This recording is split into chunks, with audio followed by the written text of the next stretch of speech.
Unboxing this electrolyte complex from NUTRAVITA. It comes with 140 vegan tablets, and we already conveniently have it here. So let's open up the package and see what is inside.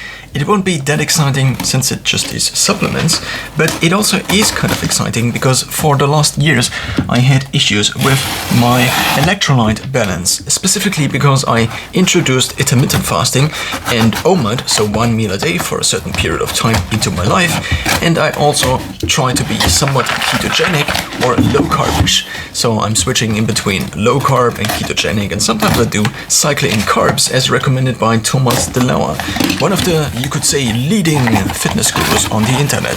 So now what we find in here is the pack itself, and it's fairly big. If we compare this, for example, to the turmeric package, then of course it's by the same company, but it doesn't come in the same glass.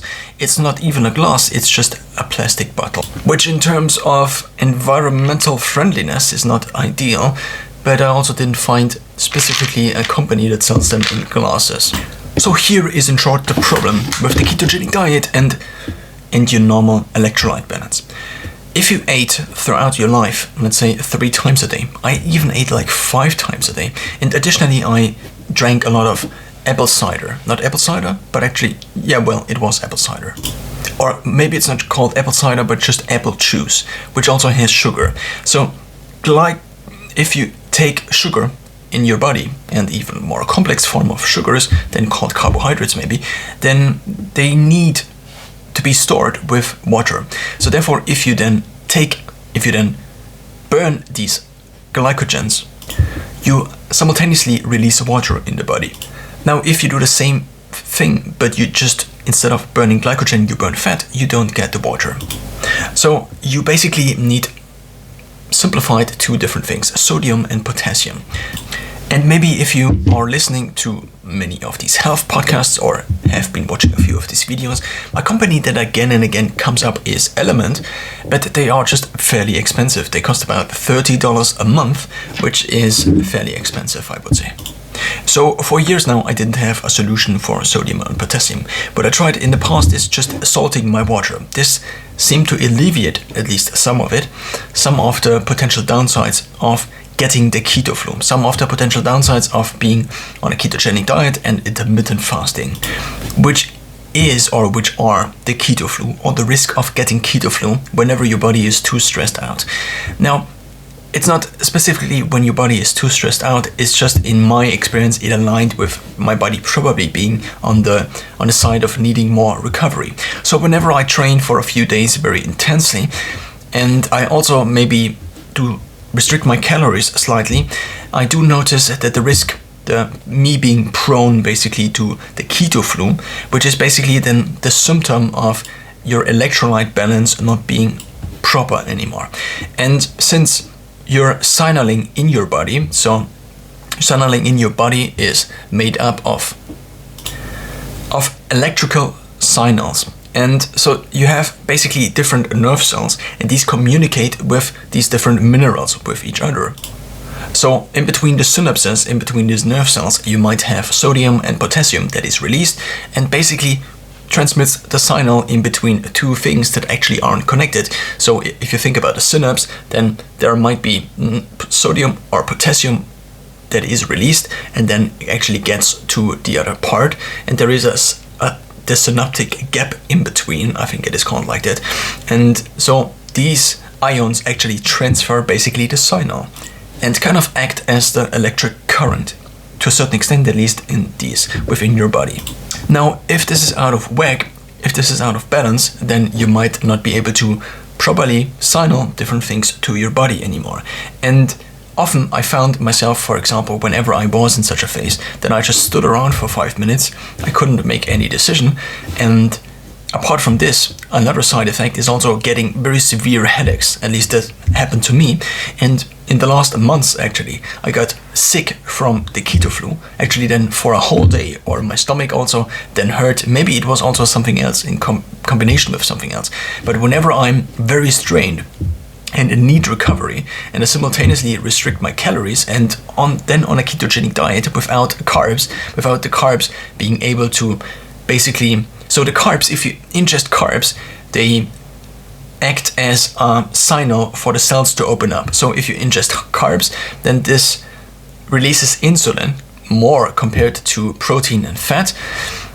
Fat has not that much insulin release basically, and protein has a little bit lower insulin release than carbs. The simpler the carbs, the higher the insulin release. Insulin kind of acts as the key that opens up the cells. So if you think about taking electrolytes without glucose, then this might also be an issue, that the cells don't take as much of the electrolytes as they could. Now, I also had a few issues with salt intake in fasting, because if you fast for a long period of time, what happens to a certain extent is that your body basically needs the nutrients from the cells. So therefore, the nutrient density, for example, sodium and potassium, within the cells, as I understand it, becomes actually lower. If you then take something that is very salty, there is a sodium and potassium gradient in between those two different parts that is very high. So this means that it wants to balance itself out. So this means if you then eat something that is very salty, the salt in combination with water might rush into the cells, because the cells themselves don't have very much water, but also don't have that much salt in there. So you might experience basically a rush-in effect, which could result then in having a bloated face or bloated skin, because your cells basically are then bloated up very, very quickly. So this is kind of the problem I experienced, and I just couldn't find a proper solution. What I did for years basically is to either salt my drinking water during the day whenever I didn't eat. So I usually didn't eat, at least not till lunch. I also tried a few hundred times to eat only dinner. So in the beginning I took 30 days, and I just did OMAD for 30 days with maybe one exception. So OMAD being one meal in a day, in this time period only eating 1 hour in a given day, and for the rest fasting.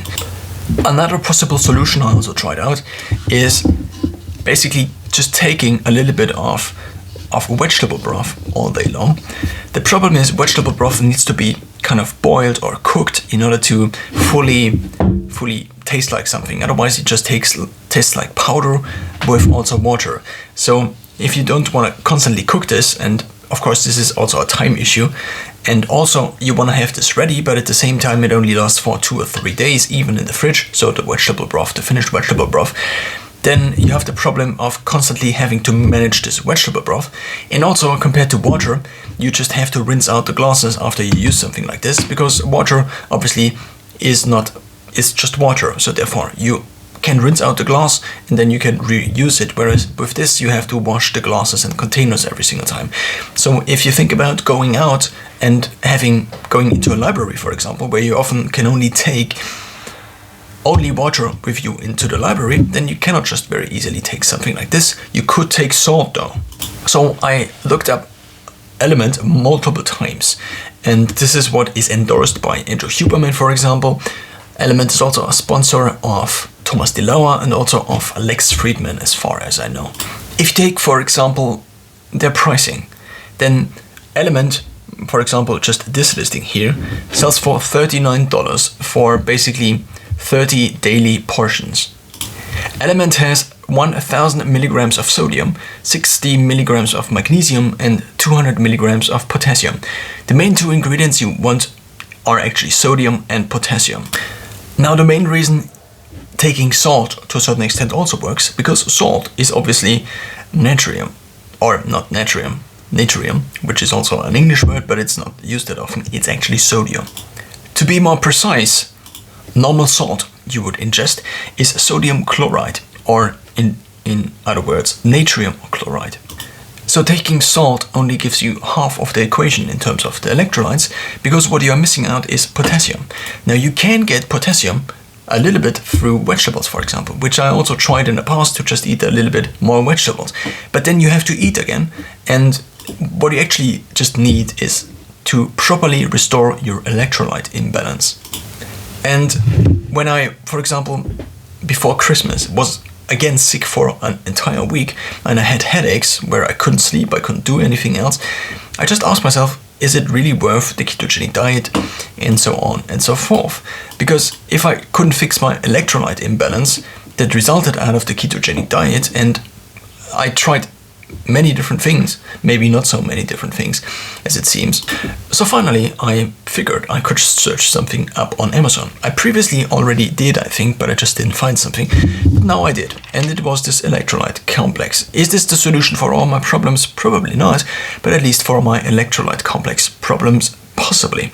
So now, because of the relation of glucose and also electrolytes, with glucose being kind of a key opener to the cells with triggering insulin, there is a benefit as stated by Andy Galpin. So Andy Galpin is a professor of kinesiology at California State University, Fullerton, and an expert in the science and application of methods. Of which methods I couldn't find here. So this was just the Google preview, and now on the website I can't find the thing. He recently appeared in a 6-episode series on the Huberman Lab podcast, which I usually listen to. And in there he talked about a lot of things, but also about electrolytes. If I remember correctly, he said that ideally you would take sodium to potassium in a ratio from 3:1. And he also mentioned that element with the 1000 milligrams of sodium is a little bit high. Now, since this here needs or requires 2 tablets for the daily dosage, I figured I could just take the 2 tablets in the morning and in the evening. So therefore I would kind of have an electrolyte imbalance insurance. Of course, there's also an argument to be made that you want to teach your body to be able to run without electrolyte imbalances. So basically, if you put your body also through the electrolyte imbalance stress, it has to figure it out. The more times you do it, the better it probably becomes at this. So now, if we take a look at the nutritional facts this offers us, then what we have in here is the 2 tablets, which are required for the daily dose. We have potassium per serving, so 1 serving consisting out of 2 tablets, 500 milligrams, which is 25% of your NRV, which is the nutrient reference value. Then we also have chloride, probably because of the sodium. I don't know to which extent chloride is actually required on a daily basis. Then we have 700 milligrams of chloride, and it covers 88% of the NRV, which then probably means it is required to some extent. We also have calcium in there, which is 250 milligrams and 31% of the NRV. We also have magnesium with 150 milligrams and 40%, and sodium, which has 200 milligrams and no NRV. So the NRV, maybe there is just no established value, but it ranges. So some people say that it's in between maybe 1 gram. Some people argue more for 5 grams in a given day. Now again, this depends. If you are sedentary in your lifestyle and also your job, and you don't do a lot of sport, then you also don't sweat a lot. If you don't sweat a lot, and of course you can also be someone who sweats a lot, even in daily activities, and you can be someone that doesn't sweat a lot even when he does a lot of sport. Me being more on the side of me not being able to sweat a lot, but also only have been about 5 or 6 times in sauna for all of my life, so the actual heat exposure I had was whenever I ran in the summer. For a few years I actually ran after school at about 1 or 2 p.m, often with 30 degrees Celsius outside, which in terms of Fahrenheit is fairly hot. Conveniently, I found basically 2 supplements from the same company, and if these supplements turn out to be not a scam or something like this, then I found kind of a source on Amazon for at least a few supplements, a go-to company maybe. I recently also already got turmeric, and I don't know what is up with my speech. So now let's just open up the package of the electrolytes. And again, the idea is to just take 1 in the morning, 1 in the evening. I usually fast at least until lunch. In the last few weeks, this again has broken down a bit. And I also noticed that I do a little bit better if I actually eat during the day. And there seems to be more and more evidence pointing towards the fact that you might not want to eat your 1 meal a day or your most calories or your main meal in the evening, but much more when the when the sun is actually still out, because that's probably how evolution designed us. I mean, most people just didn't have torches back in the days when there was no electricity. Some might have had candles, but of course it is more difficult to ingest food and to cook food if there is no sun around. Oh, I found actually the opening. So now let's open this up. And also fat cells, for example, I recently heard, seem to also be susceptible. What is the proper word? Susceptible. That's the problem if you only listen to words, but never actually read them and then try to use them in your own language. So now, let's open this up. Let's see how many there are in there. I won't count them, but it says 240, and it's 449 grams in total, which is quite a lot. And as I already mentioned, it lasts. Did I already mention this? I mean, if you take 2 and there are 240 in there, it lasts for a third of a year. This means you have to get a new supply of these every 4 months, I guess. It is covered with this lid here, which is made of aluminium foil probably. And now, if we take a look inside, what we find is very big capsules. And they are also white. And they are also, you can also break them in the middle. So if you have children, for example, this might be useful. Or if you are just very small in body size, this also might be useful. Or if you just want to take half of the recommended tablet or a fourth of the recommended daily portion. So since I didn't take electrolytes today, I will now take the first one as of now. In total now, my supplement stack now consists of 2 of these, so 2 of these electrolyte tablets, and I hope that these actually will solve my problems with the keto flu and with my electrolyte balance whenever I just happen to maybe not eat because I want to maybe study a little bit more or work a little bit more, or I'm out with friends and then it's not that I forget totally about eating, but sometimes with fasting, actually on day 2 or day 3, if you do a multi-day fast, then it actually becomes a lot easier. So I have these 2. I have 1 capsule of turmeric or curcumin powder.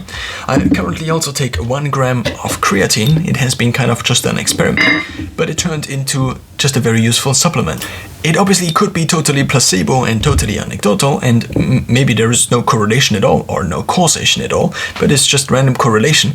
But I do feel that if I take this and I, for example, sometimes run to the gym, then I can just sprint, at least for a minute or 2, just with a much higher speed than usual.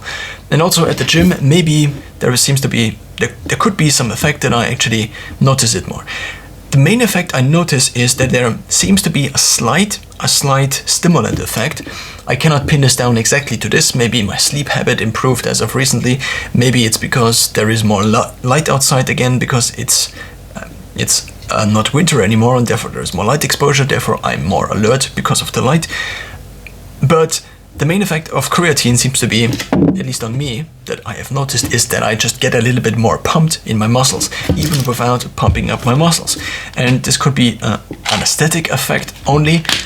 It also could have the downside of you not fitting into your otherwise fitting clothes anymore.